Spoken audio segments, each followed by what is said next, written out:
Magandang hapon. This is the last coverage for today, Saturday. With me is Coach Neil Patrick Ferrer ng PTTFI. Siya po ang Deputy Lead Organizer and Tournament Director nitong isinasagawang PTTFI Intercollegiate and Interscholastic Challenge dito po sa Ayala Malls, Manila Bay. Parang it's a familiar court dito kasi nag-cover ako nung 2 weeks ago nitong Brad Buding Cup at ngayon mga intercollegiate players at mga high school players ang maglalaban-laban niya dito sa court. So siguro could you give us a brief overview nga dito sa ating isinasagawang competition na para tune up na rin for the UAP, NCAA and other collegiate leagues po. Yes, thank you, Gab. No? So gaya na nasabi mo, itong PTTF Intercollegiate and Interscholastic Challenge is a good opportunity for exposure and experience for different student athletes, no? Ranging from high school players hanggang sa college table tennis players. And usually meron tayo dito mga UAAP players and students, NCAA as well. Pero at the same time, maganda rin opportunity to para sa mga ibang players from other schools, no? Kahit mga private and public schools, para pwede nila makalaban yung isa't isa at mas gumaling pa sila sa tulong ng isa't isa. Okay, so ilan na ba yung nag-participate and from what schools sila nanggaling? Kasi karamihan ng composition natin, inabagit natin kanina, UAP, NCAA schools, but meron din mga ibang mga pumunta lang sa Ayala Malls, Manila Bay, galing probinsya para lang makapaglaro nga in a high-intense action. Yes. So actually, nung nag-start kami, no, hundreds of participants. Meron kami 3 years ago in 2023. Last year, we had around 600 participants. This year, we already have almost 800 participants, no, for this year's edition. And ranging from schools in the Metro Manila region, pero meron din tayong schools from other provinces like sa Calabar Zone. Meron din even from Region 1, meron from Pangasinan, at meron din kahit from Visayas and Mindanao.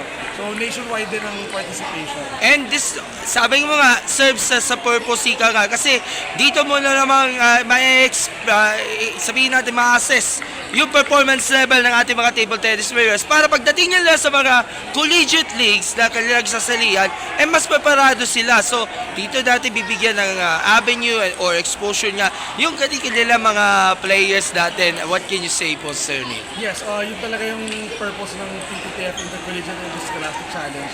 Then at the same time, we're trying to give them a good experience, no? International level na experience. Maganda yung ating venue dito sa Ayala Malls, Manila Bay. Then meron tayong mga official photos, meron din tayong live streaming services. Sa Pilipinas Live, mapapanood. Yes, first time na table tennis is featured and shown live stream, no? Sa Pilipinas Live app. And then meron din tayo on Facebook Live. So maganda yan kasi kahit yung mga family and friends sila at home, nakakanood pa rin ng mga matches nila. By the way, nakita ko rin sa competition si Brent Chavez who recently won several medals in the CDEP Games. Even si Abby Nyo, yung coach ng UP, who's also medalist niya dito sa CDEP Games. So, proud na ba ang ating organization sa mga tagumpay ng ating mga table tennis players in the recent CDEP Games? Yes, sobra. Nakakatuwa kasi halos lahat dito, pagka nakikita nila si Brent saka si Coach Abby, kinukongratulate nila. Si Coach Abby, isa sa coaches namin sa UP. And then aside from kay Brent saka kay Coach Abby, nandito rin si Coach Edwin. Edwin Adbicola. Adbicola, yes. Also a medalist sa recent CDEF Games. Pati sila Coach Jam, no? Dahil they coach sa National Academy of Sports naman, which is also participating in our tournament. So, dagdag talaga na thrill to have those na medalists natin para at least ma-serve nila as a boost and inspiration sa mga kabataan natin na of course kahit may kapansanan sa pagdinig, nagkakatagumpay nga para dito sa mga competition. So, this is the second day of the competition. Kahapon, singles and doubles, and then team events, plus yung opening ceremony. By the way, ano nangyari sa opening ceremony kanina? Pasensya na, hindi ko naabutan kasi nasa galleria ako So we had an amazing opening ceremonies. I can share with you yung mga happenings. We had former PSC chairman Dick Bachman. Richard Bachman, ang ating kaibigan na kahit po wala po na sa Philippine Sports Commission ay we get to keep in touch with each other at tumutulong pa rin nga sa sports. Even though ang ating bagong chairman, si PSC Chairman Patrick Igoyo is also supportive nga sa PTTFI. So yun ang nakakatuwa, no? PSC is very supportive. Even wala na si Chair Bachman doon, nandito pa rin siya para tumulong and magbigay ng inspirational message to our student athletes. And then we also had NCAA Chairman Melchor Divina, no? Na actually naglalaro rin ng table tennis dati. Yung doon pala nag-start ang sporting career niya. Si Chair Bachman naglalaro din ng table tennis. And they even had ceremonial toss, no? Naglaro sila doon kanina to inspire athletes. Then aside from that, we also have international guests. We have the president of the Indonesian Table Tennis National Sports Association. Dito at meron din sila 2 Indonesian table tennis players who are also participating in the tournament.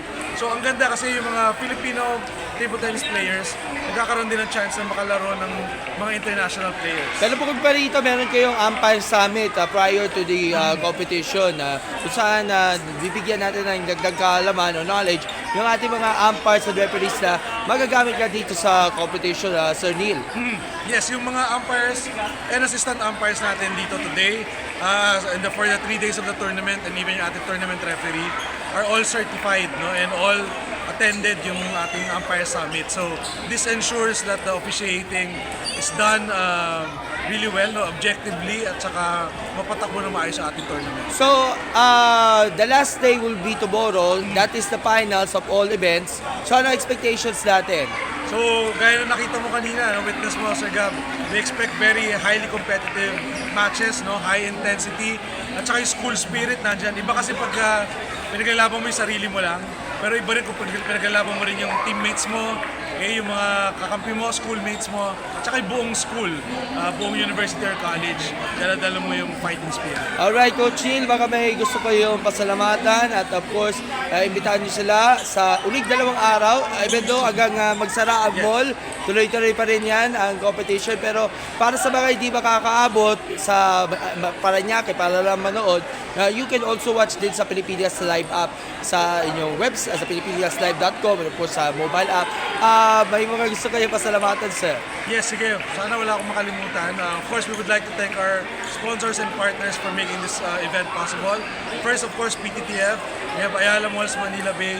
We have Pilipinas Live, Gatorade Philippines, Akari Lighting, Cara Cylinder Tel, the Philippine Sports Commission, of course, Gold Cross Security, Lamtex, and then Mark Flores, Edson D. Tsaka kung yung iba, kung hindi ko na-mention, no, you can find them also on our Facebook page sa PTTF Intercollegiate and Interscholastic Challenge. And you can also watch the games live there and also through the Pilipinas Live app for free. And then if you're available, you can come and join us here live in person, no, on-site here at the 3rd floor, home court, Ayala Malls, Manila Bay, Paranaque City. Salamat po, Coach Neil, and we look forward for many years of producing more quality talents na sa table tennis, and for sure, babandayan po natin yan at tututukan natin yan dito sa Sports Corner. God bless and thank you. Thank you rin, and God bless. More power to Sports Corner. Alright.